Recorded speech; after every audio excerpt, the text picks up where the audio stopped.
खबर में खुश आमदेद। मैं हूँ आपका होस्ट सईद काजी और मेरे साथ है मेरे को होस्ट मियां शाहिद साहब। रन डाउन और फिर हम मौजूद मेहमानों की तरफ बढ़ेंगे।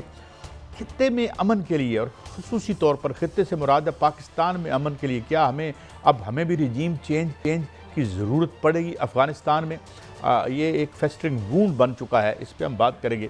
इसके साथ साथ ईरान ने अमेरिका तक मार करने वाले क्या मिसाइल बना लिए हैं, बल्कि ख़ुद ट्रंप ने यह कहा है कि वो इस तरह के किसी मिसाइल या प्रोजेक्ट पे काम कर रहा है। साथ साथ क्या ये बात जुड़ी हुई तो नहीं है जो अमेरिकन जनरल्स के बारे में कहा जा रहा है कि वो मोदी साहब को कॉन्सिक्वेंसेस से डरा रहे हैं, कि ये क्या मामला है, इस पर बात करेंगे। उधर मोदी इजराइल जा रहे हैं और वहाँ पर वो उनकी क्नेसेट या उनकी जो पार्लिमान है उससे ख़िताब करेंगे। मगर दिलचस्पी की बात यह है कि वहाँ उनकी पार्लिमान में उनकी अपोजिशन बाईकाट करेगी मोदी के। क्यों, इसकी क्या है तफसील, इस पर आपके साथ बात करेंगे।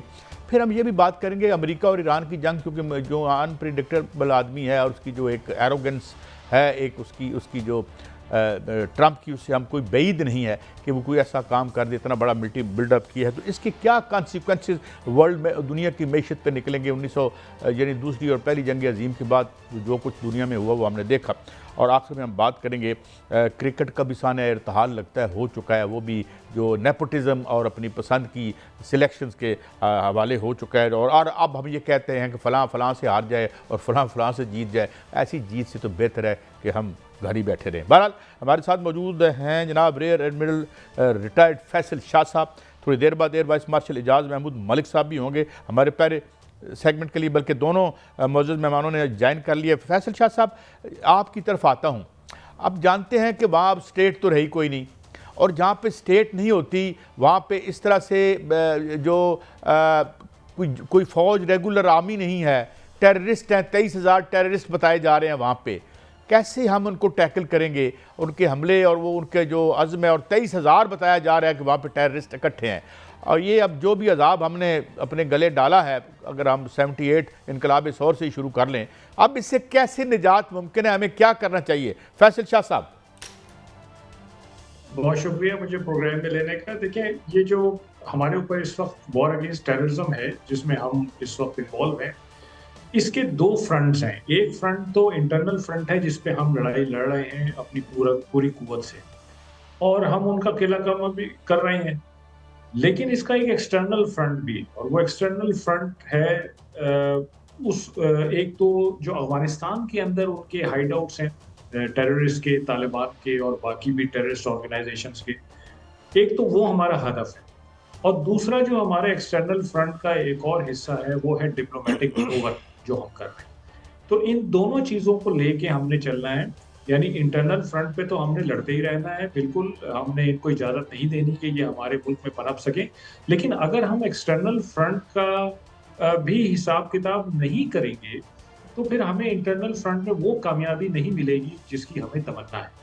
तो ये बात हमने बावर करा दी थी अफगानिस्तान को पिछले साल, और सारी दुनिया को बता दिया था। हमने तो अफगानिस्तान को कई दफ़ा इंगेज किया है डिप्लोमेटिक मैनूवर्स में, इंगेजमेंट में, बातचीत में, टेबल पे लाने पे। हमने तो अपने दोस्तों को भी इन्वॉल्व किया, कतर को किया, तुर्की को किया, इवन सऊदी अरब से मैसेजिंग हुई, अमेरिका को बताया गया, बहुत सारे और मुल्कों को बताया गया, रशिया को बताया गया। आप देखिए कि रशिया ने कल परसों जो एक रिपोर्ट निकाली है उसमें तालिबान रिजीम को उसने क्रिटिसाइज किया है। हालांकि उसके तो बड़े पॉजिटिव एटीट्यूड था तालिबान रिजीम की तरफ, लेकिन उसने भी उसको क्रिटिसाइज किया। तो पाकिस्तान की बात सुनी जा रही है, और डिप्लोमेटिक मैनूवर में पाकिस्तान काफी कामयाब होता नजर आ रहा है।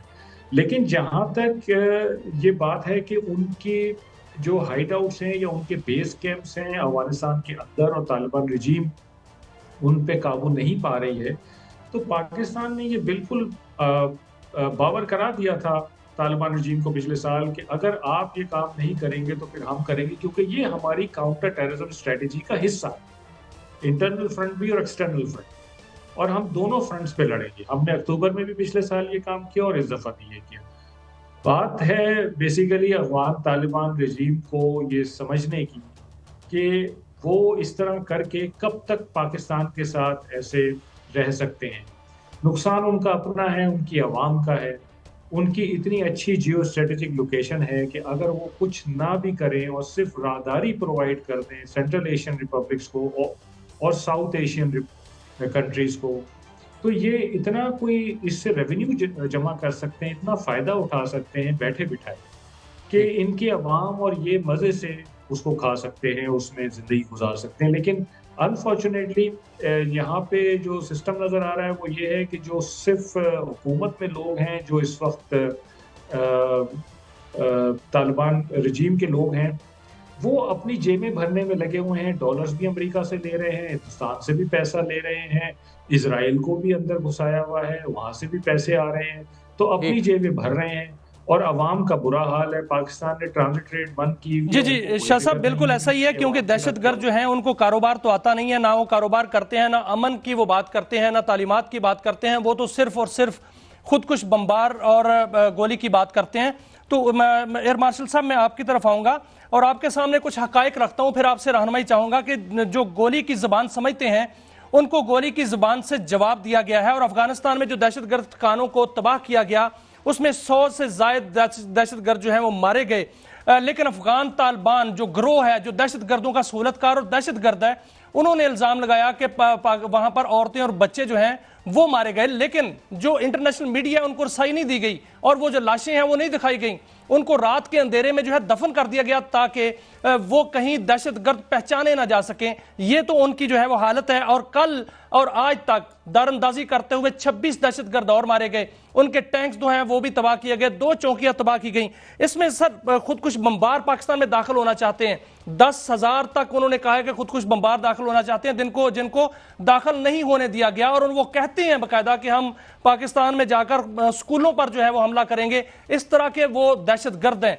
और जब ये कहा जाता है कि अफगानिस्तान के अंदर गजनी में, नंगरहार में, नमरोज में, लगमान में, कुनड़ में, नूरस्तान में, परवान में, अर्जगान में और खुरासान में और शुमाली और मशरकी इलाकों में दहशतगर्दी के ठिकाने मौजूद हैं, तो फिर क्यों ना सर इनको बाकायदा तौर पर वहां जाके या एयर स्ट्राइक करके बाकायदा तौर पर ख़त्म किया जाए? जी, बहुत शुक्रिया। आपने बड़े जो ज़मीनी हक़ाइक़ हैं ना, उनको बड़ी वज़ाहत से आपने बताया। और इस सारी एक्सप्लेनेशन के बाद अब देखिए हमारे पास चॉइसेस क्या हैं। हम हाथ पे हाथ धरे नहीं बैठे रह सकते। हमारे पास पहली ऑप्शन जो मोस्ट डिज़ायरेबल ऑप्शन थी हमारे लिए कि हम पोजीशन ऑफ स्ट्रेंथ पे होते हुए भी बहुत सारा पोटेंशियल रखते हुए भी हमने एक ज़िम्मेदार रियासत के तौर पे उनको इंगेज करने की कोशिश की। तो उसमें हमारे बरादर इस्लामी मुल्क तुर्किया और कतर ने भी कोशिश की, लेकिन वो मुज़ाकरात के बहुत सारे तवील दौर जो हैं वो उनकी हठधर्मी की वजह से और उनके एक गैर लचकदार रवैये की वजह से वो नाकाम हुए। और उसके बाद उन्होंने बड़ा विजिबली वो भारत के साथ खड़े हैं और भारत का वो जो देरीना ख्वाब है कि पाकिस्तान के लिए 2 फ्रंट सिनेरियो क्रिएट किया जाए, वो उसको पूरा करने में भारत के साथ मुकम्मल तौर पे ताउन कर रहे हैं।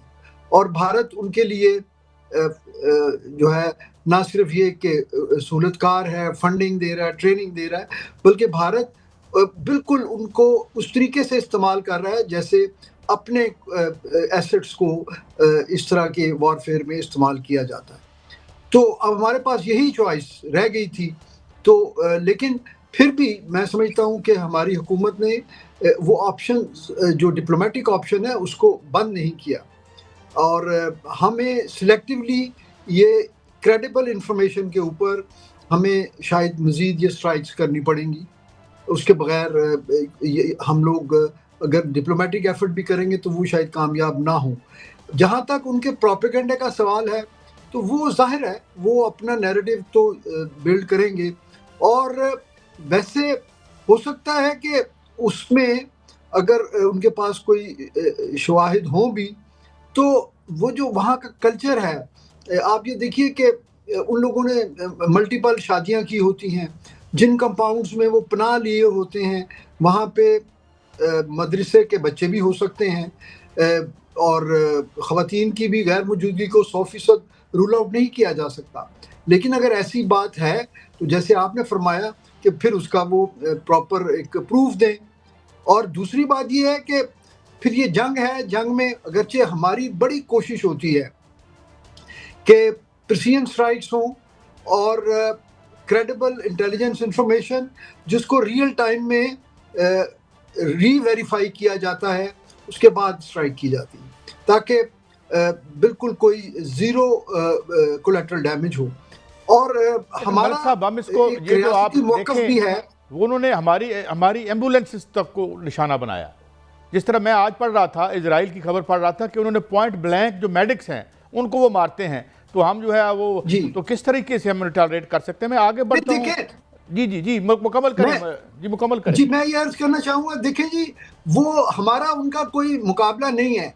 हमारे यहाँ एक सियासी हुकूमत है, हमारे यहाँ एक रियासती अदारों का एक कंसेंसस होता है, हमें एक जिम्मेदार रियासत की तरह ही बिहेव करना अच्छा लगता है। वो लोग तो कोई ऐसी जुबान या ऐसी चीज़ समझते नहीं है, और फिर ना ही वो रिप्रेजेंटेटिव गवर्नमेंट है। वो तो एक अरेंजमेंट के तहत उनको सिर्फ काबुल में उनको जो है इंस्टॉल कर दिया गया है, उनकी तो कोई इंटरनेशनल रिकॉग्निशन ही नहीं है। ठीक हो गया। अच्छा फैसल शाह साहब, मैं आपकी तरफ आता हूँ और हम ईरान और जो ये भी अभी तक यानी 2-3 खबरें कहा गया कि कुछ जर्नैल कह रहे हैं कि मत जाओ। सेकेंडली अंधों को भी नज़र आ रहा है कि ये शायद ये 1930 वाली दुनिया ना बन जाए, इतना बड़ा आलमी रिसेशन आया। जिस तरह आप जानते हैं ग्रेट डिप्रेशन या ग्रेट रिसेशन आया था, उसके बाद क्या हुआ। तो ये अब वो ये बहाना बना रहे हैं कि जी ये ऐसे प्रोजेक्ट पे काम कर रहे हैं कि इनके इतने दूर मार मिज़ल्स होंगे या मिज़ाइल बना रहे हैं जो शायद अमेरिका तक पहुंच जाएं। तो आप क्या देखते हैं कि ये कोई, मैं तो वैसे आई फेल टू अंडरस्टैंड कि इसके जहन में क्या चलता है ये जो ट्रंप साहब हैं। तो अब आप क्या देख रहे हैं, क्योंकि एक फेल्ड स्टेट हमारे इस तरफ है, अगर इधर एक फेल्ड स्टेट और ईरान आ गया, उसको भी तो हमने बेड़ा गर्क किया था ना नूर मोहम्मद तरा की गवर्नमेंट के बाद, जो हमने सारा वहाँ वो गंद डाला, उसका आज नतीजा हम भुगत रहे हैं। तो ये अब दूसरा माज फैसल शाह साहब गर्म हो रहा है। How can we save from all those blunders that are previous governments have been making, और आज हम उसे रीप कर रहे हैं। जनाब फैसल शाह साहब। जी देखिए, जो अमेरिका इल्ज़ाम लगा रहा है ना ईरान पे कि ये मिसाइल्स की इतनी रेंज है कि ये अमेरिका को अटैक करना चाहते हैं, तो इसका कोई जवाब नहीं समझ आता है। देखिए, अमेरिका को अटैक करने के लिए ईरान को अमेरिका के मेन लैंड पे अटैक करने की ज़रूरत नहीं है, वहाँ मिसाइल्स भेजने की ज़रूरत नहीं है। अमेरिका के तो मफादात इतने हैं इस रीजन में, 19 तो उसके बेसिस हैं, 60-70 हज़ार 80 हज़ार उसके फौजी यहाँ पे होते हैं किसी भी वक्त, इतने सारे उसके यहाँ पे एसेट्स डिप्लॉयड होते हैं। तो अगर अमेरिका से ईरान ने जंग करनी है या ईरान ने अमेरिका को नुकसान पहुंचाना है, तो वो तो यहीं पहुंचा सकता है, उसकी नाक के नीचे मौजूद है सारी चीज़। तो अमेरिका को असल में ईरान से कोई खतरा नहीं है। हुआ ये है कि अमेरिका इजराइल के कहने पे इस चीज़ में अब फंस गया, इस जाल में फंस गया। आप देखें कि इजराइल की तरफ से ना कोई स्टेटमेंट है, ना कोई मूवमेंट है, ना कोई और बातचीत की जा रही है, कुछ कहा जा रहा है। बिल्कुल पीछे बैकग्राउंड में इजराइल जाके बैठ गया है, अमेरिका को थपकी दी है और ट्रंप साहब ने ये सारा कुछ यहाँ लाके खड़ा कर दिया है। अब वो सब जो इजराइल है वो तो एक साजिश में लगा हुआ है, साथ मोदी लगा हुआ है, उस पर तो मैं रहनुमाई चाहूंगा। लेकिन जो अभी बात आपने की है कि अमेरिका को ईरान से कोई खतरा नहीं है, लेकिन अमेरिका जो है वहां पर बाकायदा तौर पर बेड़े लेकर आ गया है। 13 से ज्यादा जो है बेड़े वो पूरे रीजन में मौजूद हैं, और 1-2 खतरनाक जो है वो बहरी बेड़े वहां पर मौजूद हैं। और ये भी कहा जा रहा है, और साथ साथ जो ट्रंप ने कहा कि बैरन बरआज़मी मिसाइल पर काम कर रहा है, और ये खबर आ रही है वो यूरोपीय मीडिया की जानिब से कि ईरान ने खुर्मशेर और फतेह के नाम से जो मिसाइल बनाए हैं उनकी रेंज 10,000 किलोमीटर है, और वो न्यूयॉर्क और वाशिंगटन को भी जो है वो हिट कर सकते हैं। और उन्होंने ये भी कहा है कि इनकी रफ्तार जो है वो आवाज़ से 15 गुना ज़्यादा है। ये फरमाइएगा, क्या ऐसी टेक्नोलॉजी ईरान के पास हो सकती है? और दूसरा, जो ईरान के पास 300 खुदकुश मिसाइल कश्तियां हैं, वो कितनी खतरनाक हैं बहरी बेड़ों के लिए जो अमेरिका ने वहां पर समंदर में डाले हुए? जो आप बात कर रहे हैं ना कि हाइपरसोनिक मिसाइल्स उनके पास हैं, तो वो तो उनके पास मौजूद हैं, और हाइपरसोनिक मिसाइल्स के अगेंस्ट डिफेंस दुनिया में इस वक्त मौजूद नहीं। तो ये एक बहुत बड़ा डिटरेंस है जो ईरान के पास है, और अमेरिका जो बातचीत कर रहा है और कॉन्फ्लिक्ट को अवॉइड कर रहा है, उसमें एक ये बड़ा फैक्टर। दूसरा बड़ा फैक्टर जो अमेरिका को रोके हुए है, वो उसकी निशानदेही आपने की है कि उनके पास जो तकरीबन 300 बोट्स हैं, 300 से भी शायद ज़्यादा होंगी, जो अनमैन्ड बोट्स हैं, रिमोट कंट्रोल्ड हैं। उसके अलावा ऐसी भी बोट्स हैं जिसमें लोग बैठते हैं और उनके ऊपर मिसाइल लगी हुई है। और मुझे ये भी पता है कि अमेरिकी जहाज़ के कप्तानों को सबसे ज़्यादा खौफ इन बोट से आता है। आप देखेंगे कि अगर ये पूरा टाइम गुजर जाएगा, और मुझे उम्मीद है कि इंशाल्लाह एग्रीमेंट हो जाएगा, कोई आर्म कॉन्फ्लिक्ट नहीं होगा, लेकिन अमेरिकी जहाँ पे इस वक्त खड़े हुए हैं वहीं से वापस चले जाएंगे, ये आगे नहीं बढ़ेंगे, क्योंकि आगे गल्फ ऑफ ओमान है, स्ट्रेट ऑफ हॉर्मुज़ है और पर्शियन गल्फ है। ये 3 पानी के आप समझें कि वाटर बॉडीज़ हैं, जो कि रिस्ट्रिक्टेड वाटर बॉडीज़ कहलाते हैं, यानी कि ये लिमिटलेस नहीं है, समंदर की तरह नहीं है, इनकी हद कम है। तो जब कम हद के पानी में और कम गहराई के पानी में बड़ा शिप आ जाता है, तो वो एक बड़ा टारगेट बन जाता है। तो ये जो छोटी बोट्स होती हैं, ये जत्थे की सूरत में उस पे अटैक करती हैं, और आप कितनी बोट्स को मार लेंगे? अगर एक बोट भी उसमें से बच गई, तो वो किसी भी शिप को डुबो सकती है। तो ये बड़ा खतरा है जो अमेरिकी बहरिया के लिए है वहाँ पे, और इसीलिए ये एक बहरी बेड़ा उनका बहरे अरब में खड़ा हुआ है, और एक बहरी बेड़ा इनका मेडिटेरेनियन सी में खड़ा हुआ है। लेकिन ये अंदर जो ईरान के पानी है उनमें जाने की ये हिम्मत नहीं करेंगे, क्योंकि इनको पता है कि वहाँ पे ईरान बड़ा मजबूत है। जहाँ तक बात है कि ये होने क्या जा रहा है, देखिए ट्रम्प साहब की स्टेटमेंट ही आप देख लीजिए, उससे ही पता चल रहा है कि उनकी फ्रस्ट्रेशन इस वक्त किस लेवल पे। विटकॉफ साहब का जो फॉक्स न्यूज़ को इंटरव्यू है, उसमें वो फरमाते हैं कि ट्रम्प साहब ने कहा कि मैं परेशान हूँ कि ईरान ने अभी तक घुटने क्यों नहीं टेके, मैंने इतना प्रेशर डाल दिया उसके ऊपर। यानी उनकी अंडरस्टैंडिंग देखिए कि किसी मुल्क के बारे में कितनी अजीबो-गरीब है, कि वो फौजी बेड़े लाके और बहुत सारे हवाई जहाज़ लाके वो ये समझ रहे हैं कि एक मुल्क अच्छा, ये जो तो कि 5000 साल पुरानी उसकी तारीख है, उसकी तारीख में इस खित्ते की बादशाही भी है, और वो मुल्क घुटने टेक देगा जो पिछले 40 साल से ज़्यादा सैंक्शंस में रहकर भी आज इस खित्ते के तमाम ममालिक से मजबूत है।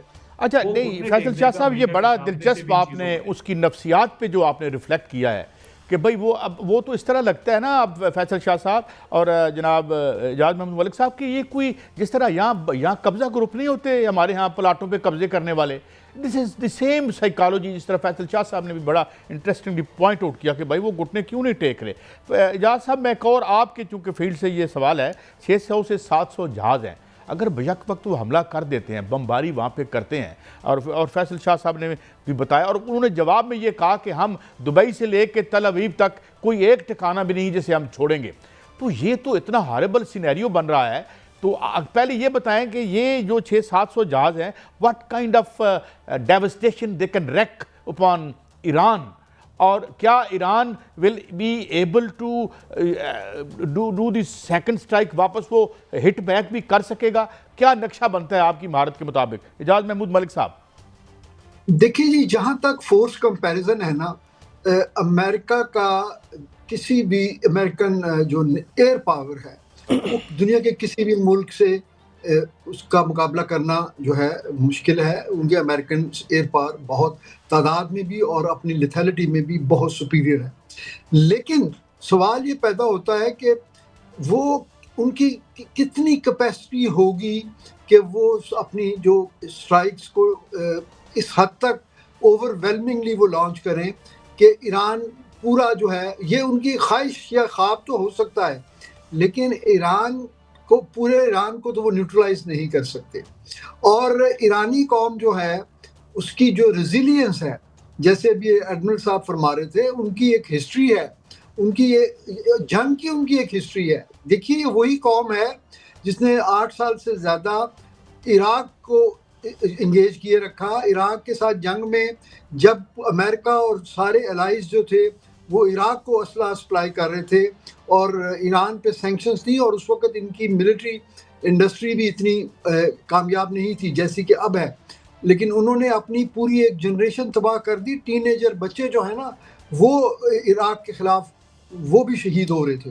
तो ये बड़ी रेजिलियंट कौम है, और ये इतनी बड़ी फोर्स जिसकी इस खिते में किसी भी कॉन्फ्लिक्ट के लिए अच्छा, अमेरिका फैसल एजाज महमूद मलिक साहब और फैसल शाह साहब वक्त सामने आ जाए, बड़ा आपने बड़ी सराहत और बड़ी बलागत से इनको जो है हमें एक्सप्लेन किया। बहुत शुक्रिया जनाब rear admiral retired Faisal Shah साहब, जनाब air vice marshal retired Ejaz Mahmood Malik साहब।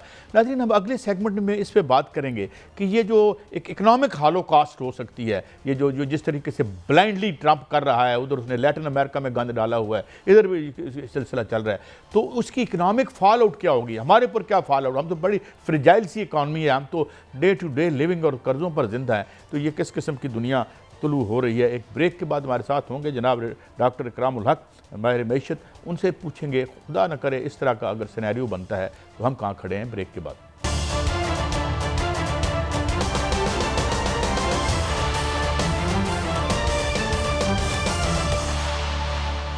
Welcome back. नाज़रीन, हमें ज्वाइन किया है जनाब डॉक्टर इकरामुल हक, किसी तारुफ के मोहताज नहीं है। डॉक्टर साहब, thank you very much for your time. Doctor साहब, मैं इस सवाल की तरफ आ जाऊंगा कि अमेरिका ये सारा अपना दिफाई काट कबाड़ इसने ईरान के इर्द इकट्ठा कर दिया, और अब ये कह रहा था कि जी ये मुझे हैरान हूँ उन्होंने घुटने क्यों नहीं टेके। सेकेंडली, अगर ये कोई ऐसा एडवेंचर करता है तो एक ऐसी हालोकास्ट का नक्शा बन रहा है जो पोस्ट 1930 लगता था, जो सबसे बड़ा रिसेशन आया था। तो अगर हम इससे बैद तो नहीं है ये किसी किस्म की भी, यानी we can not underestimate the stupidity of Trump and जो उसकी एरोगेंस है, इंपीरियल एरोगेंस कह ले। इफ़ इट हैपन्स तो तेल के साथ क्या होगा, सोने के साथ क्या होगा, पाकिस्तान की मैशत जो बिल्कुल एज पे है, कर्जे लेके कर्जे दे रही है, उसका क्या होगा। ये क्या सिनेरियो बन रहा है और इसकी पॉसिबिलिटी किस हद तक है आपकी दानिश में, डॉक्टर साहब? हाँ जी, बहुत शुक्रिया काजी साहब। देखिए, अनसर्टेनिटी जो है उसी की वजह से जितने भी रिजर्व बैंक थे दुनिया के, उन्होंने बड़ी जो है मकदार में सोना खरीदना शुरू किया, और जिसकी वजह से चूँकि वैसे ही नायाब धात है तो एकदम से उसकी सप्लाई चेन में खराबी आई और फिर बहुत उसकी प्राइस ऊपर नीचे जा रही है। ये भी एक अलामत है कि जैसे डॉलर वीक हुआ, लोगों ने डॉलर से भी अपने आप को जो है वो डिसोसिएट किया और सोना लेना शुरू किया। अब सब लोग इस बात से परेशान हैं कि वेनेजुएला में जो वो हरकत कर चुके हैं, कभी ग्रीनलैंड मांगते हैं, कभी कनाडा को धमकी देते हैं अपने हमसाये को कि आप हमारे साथ शामिल हों, और अब ईरान के साथ ये जो एक नया उन्होंने शुरू किया है, इस दफ़ा थोड़ा मुख्तलिफ यूँ है कि ये हमला तो वो बहुत पहले करने को तैयार थे, मगर इस दफ़ा चीन ने और रशिया ने जो सिग्नल्स भेजे हैं वो लोगों का ख्याल है कि बहुत सख्त हैं कि इस दफ़ा इसके कॉन्सिक्वेंसेस अच्छे नहीं होंगे। तो उसकी वजह से हम इसमें कुछ तातुल देख रहे हैं, मगर आपने दुरुस्त फरमाया कि इनसे कोई बैद नहीं है। और वैसे भी ये हर जो डिकेइंग इंपीरियलिज्म की शक्ल होती है वो जंग की तरफ खींच के लेके जाती है। पहली 2 जंगों के असबाब भी हमें पता है, कैपिटलिज्म ने अपने जो थे वो मफादात की खातिर लाखों इंसानों का जो है वो खून भी बहाया और दुनिया में डिस्ट्रक्शन की। तो डिस्ट्रक्शन, चूँकि चाइना किसी वॉर में एंगेज नहीं होता और सिर्फ इकोनॉमिक ग्रोथ कर रहा है, तो ये बात बहुत परेशान कुन इंपीरियलिज्म के लिए है कि जब वो उसका खुले मैदान में मुकाबला नहीं कर पा रहे हैं, जब इकोनॉमी के अंदर और पैदावार के अंदर और इवन टेक्नोलॉजी में, अब तो बहुत से प्रोफेसर्स लिख रहे हैं कि एआई में भी चीन बहुत जल्दी इनसे आगे निकलने वाला है। तो ये जो लेकिन डॉक्टर साहब, कल 26 फरवरी है, जब 26 फरवरी को मुज़ाकरात होंगे और ट्रंप कहते हैं कि अगर मुज़ाकरात कल जो है वो डील नहीं होती तो फिर बहुत बुरा दिन होगा ईरान के लिए। अगर हमला कर देता है कल रात को अमेरिका, तो फिर जो तेल की कीमत इस वक्त जो है वो $71 फी बैरल है और 5,41,000 रुपए फी तोला सोना हो चुका है। ये तो ये अंदाजे लगाए जा रहे हैं कि 12 लाख रुपए तक सोना जो है वो महंगा हो सकता है फौरी तौर पे, और जो तेल है वो $300 फी बैरल तक जो है वो जा सकता है। तो इस तरह अगर हो गया तो ये मईशत का क्या बनेगा सर? खैर, अगर ये सूरत-ए-हाल पैदा हुई तो ये बहुत ही नुकसानदेह होगा, पूरे दुनिया के लिए नुकसानदेह होगा। हमारे लिए तो खैर चूँकि हम तो बहुत ही वीक इकॉनमी है और हमारा दारोमदार ही सारे का सारा इम्पोर्टेड फ्यूल पे है, हमारे साथ तो काफ़ी परेशानी आएगी, मगर दुनिया के लिए भी अच्छा नहीं होगा। और मिडल ईस्ट जहाँ वो प्लान्स बना रहे हैं नई-नई सिटीज़ के ग्रोथ के, तो ये एक लिहाज से आपको पता होगा कि इज़राइल नहीं चाहता कि इनकी इकोनॉमीज़ ग्रो करें और ये इकोनॉमिकली इस काबिल हो जाएँ कि कल को वो अपने हथियार भी बनाएं और आगे बढ़ें।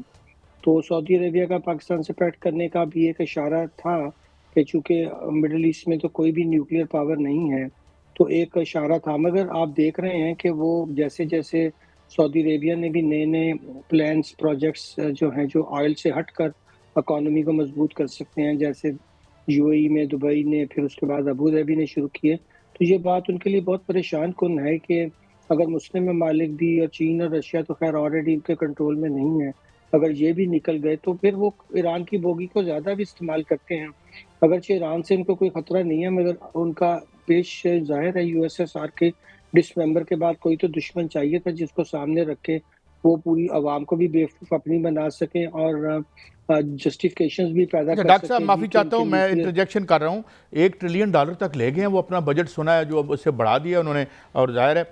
लेकिन ईरान ने जो कहा है, उसने कहा है कि तमाम अमेरिकन इंटरेस्ट, नॉट सिर्फ के फौजी अड्डे, बल्कि जहाँ जहाँ उनकी इन्वेस्टमेंट है, जहाँ जहाँ पे उनके तेल के कुएँ हैं, वहाँ भी वो जाहिर है वो तो डेस्परेशन में है, उसकी तो एग्जिस्टेंस।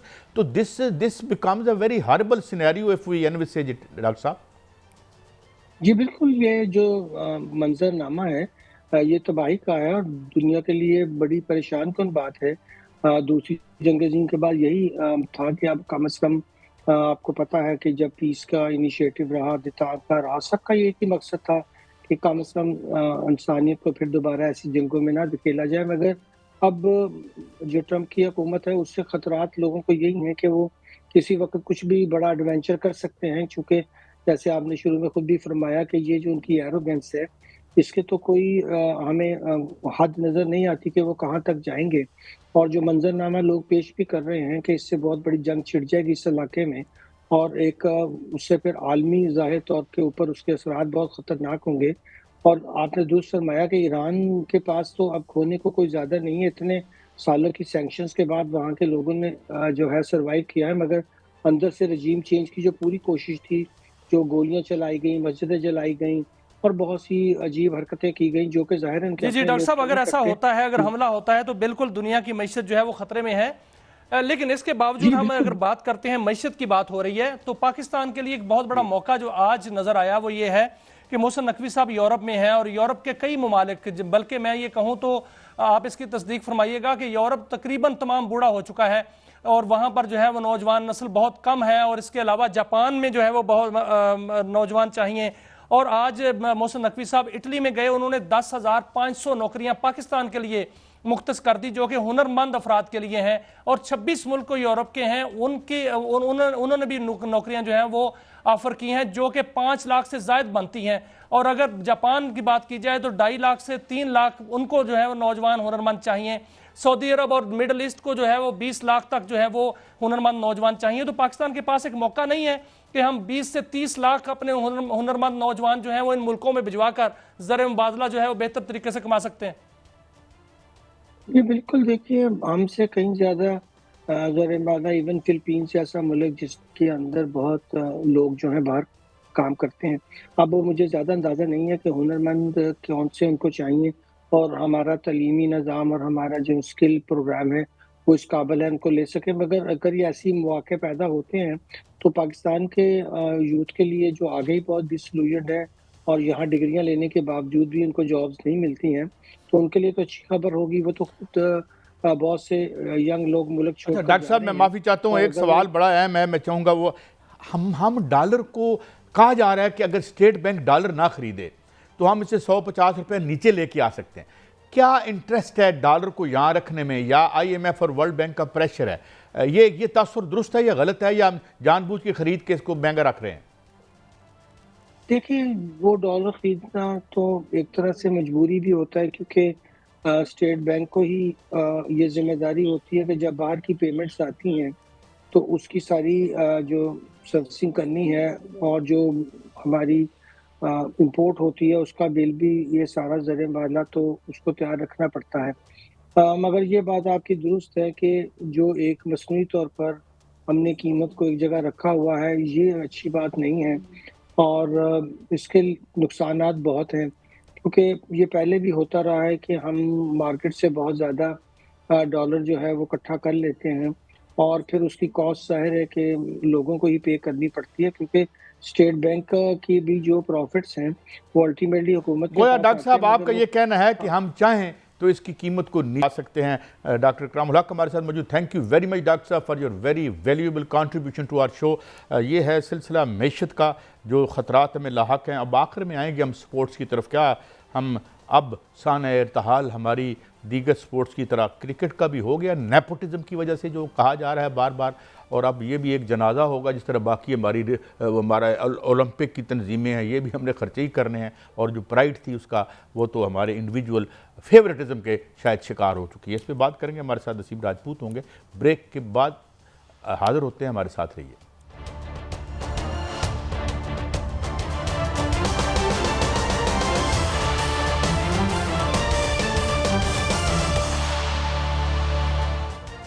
वेलकम बैक नाज़रीन। हमें ज्वाइन किया है मुमताज़ स्पोर्ट्स तजज़ियाकार और रिपोर्टर जनाब नसीम राजपूत साहब। बहुत शुक्रिया राजपूत साहब, आपने हमें वक्त दिया।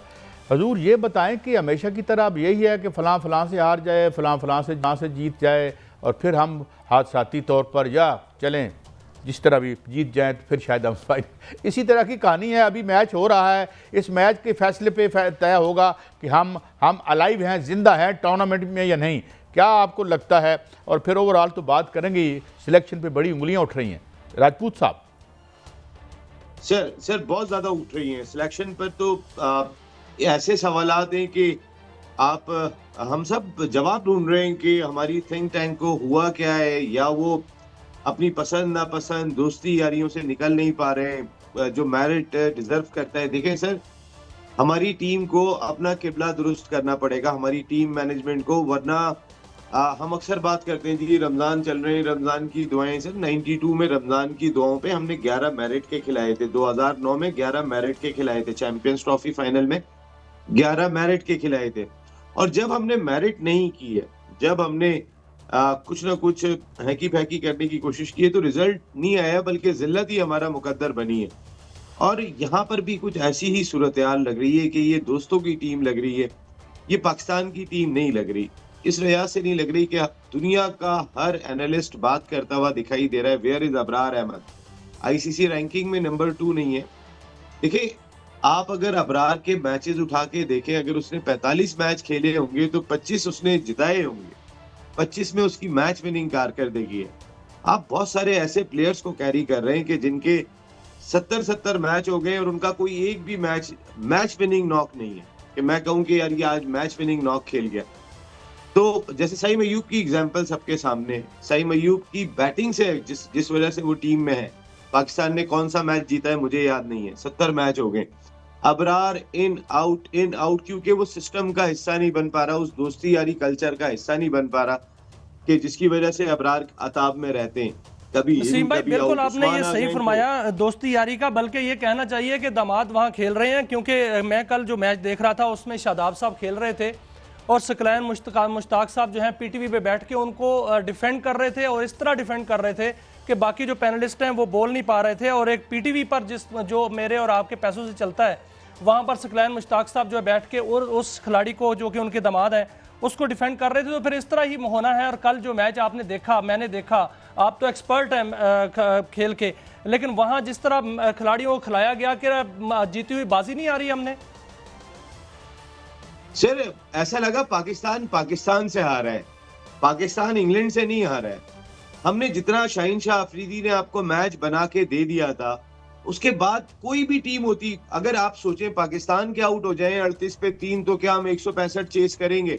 या हमारा कोई ऐसा एक खिलाड़ी है जिस तरह ब्रोक खेल के गया? Broke single handedly break Pakistan, एक आदमी ने पाकिस्तान की पूरी टीम को ब्रेक कर दिया। उसमें जो मिस्टेक्स हमारे कप्तान ने की थी, अभी आप दामाद की बात कर रहे थे, बड़ा हैरान कुन था कि सकलैन मुश्ताक साहब जैसे कैलिबर का प्लेयर वो बैठ के दामाद को दिफा कर रहे हैं। देखिए, आपको याद होगा इंडिया के मैच में इधर नाकामी हुई, इधर शाहिद खान अफरीदी ने कहा कि आप बाहर बिठाएं शाहीन को, आप बाबर को बाहर बिठाएं, आप शादाब को बाहर बिठाएं। ये दोनों ससुर और दामाद का मैं फर्क बता रहा हूं आपको। और उसके बाद आपने देखे शाहीन को बाहर बिठा दिया, आपने शादाब को बाहर नहीं बिठाया। शाहीन बाहर बैठे और अगले मैच में उनका स्ट्रॉन्ग कमबैक देखें। हमारे कुछ प्लेयर्स ने टीम को फॉर ग्रांटेड लिया हुआ है, और खास तौर पे हमारा कप्तान वो कहते हैं ना जीतने का ना पोतने का, ना वो बैटिंग करके दे रहे हैं ना उससे कोई ग्राउंड में कप्तानी हो रही है। उस्मान आउट करके देता है, वो उस्मान को बदल देता है। उसको सेंस ही नहीं है कि मैंने कैसे अपनी टीम को लड़वाना है। जीता हुआ मैच उसने थाली में सजा के दे दिया। आपने एक ब्रोक को आउट करना था, आपने प्रेशर डालना था। आप इधर उस्मान ने आउट किया, वो फौरन शादाब को बॉलिंग के लिए ले आए कि इंग्लैंड की टीम प्रेशर में चली गई है, मैं शादाब के ओवर निकलवा दूं। आप नमीबिया के खिलाफ शादाब से बॉलिंग करवा के उसको कामयाब कर रहे हैं, आप नवाज की कोशिशों में लगे हुए। अरे भाई, ऐसे वर्ल्ड कप जीतोगे अगर आपकी ये नियतें होंगी? वसीम भाई, तो ये आपने ब्रूक रमजान की में बात कौन की, वो तो स्पेशलिस्ट है, और इंग्लैंड की टीम हो या जितनी भी टीमें हैं उनमें कुछ खिलाड़ी स्पेशलिस्ट होते हैं, लेकिन हमारे पास तो नहीं है। हमारे पास तो ऑलराउंडर्स हैं, और हमारे पास जो है वो देखें, जो कप्तान साहब हैं, कल ना उन्होंने खुद आखिर में खेला, और ना उन्होंने जो है वो ओपनिंग ठीक भेजी।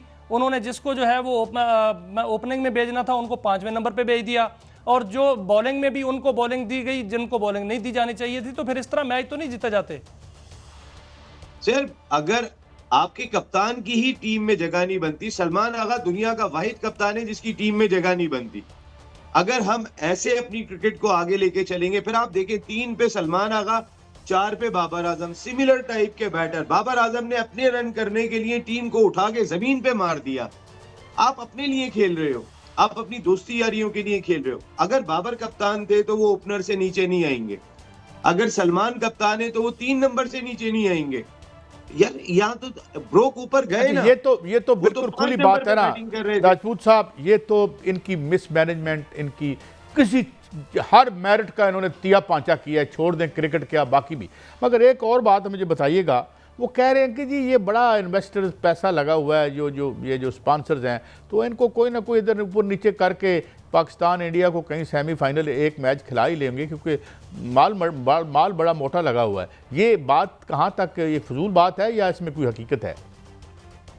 सर, कुछ मेरे पुराने दोस्त हैं ऐसी वो बात जरूर करते हैं, इंडिया के जर्नलिस्ट हैं, उनसे बात होती है तो वो ये बात कहते हैं कि मुकेश अंबानी जो मालिक हैं जियो स्टार के, जिनके पास इंटरनेशनल क्रिकेट काउंसिल के 4 साल के राइट्स हैं, उनका बहुत प्रेशर है इस वक्त जे शाह पे, और वो बहुत प्रेशर डाल रहे हैं। क्योंकि आपने देखा था कि इस वर्ल्ड T20 के लिए पाकिस्तान ने इवेंट से 4 दिन पहले ऐलान किया था कि हम इंडिया से मैच खेलेंगे, और वो जो उनकी मार्केटिंग का सिलसिला चल रहा था उस पाकिस्तान इंडिया मैच के लिए, उनका कहना है कि वो बहुत मुतासिर हुआ क्योंकि उन्हें मार्केटिंग का टाइम नहीं मिला। वो जानते ही नहीं थे कि मैच पाकिस्तान खेलेगा या नहीं खेलेगा, और अब वो प्रेशर डाल रहे हैं कि किसी तरीके से एक मैच कराया जाए।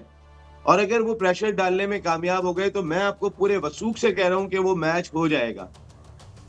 मैं पूरे वसूख से कह रहा हूं। अगर इस तरीके से इंडियन जर्नलिस्ट ये तो फिर एक मैं कोट नहीं कर सकता नसीम राजपूत साहब, फिर ये तो मैं आपको वसूख से, ये तो फिर हो सकता है मैच बिजनेस प्रपोजिशन होगी ना। हर चीज़ हट्टी हर चीज़ करियाने की दुकान पे सजा दी, सियासत से लेके स्पोर्ट्स तक। बहुत शुक्रिया नसीम राजपूत साहब, आपने हमें वक्त दिया और बड़ी बात की, और उन्होंने हमें बताया कि जनाब ये क्या हो रहा है और क्या पाकिस्तान अपनी टीम से, अपनी परफॉर्मेंस से और अपनी सिलेक्शन से हारता है। ये कहा गया, कहाँ तक दुरुस्त है ये हम आपकी अक्ल सलीम पे छोड़ते हैं। ये था आज का शो, कल फिर आपसे मिलेंगे। इजाज़त दें, अल्लाह हाफिज़।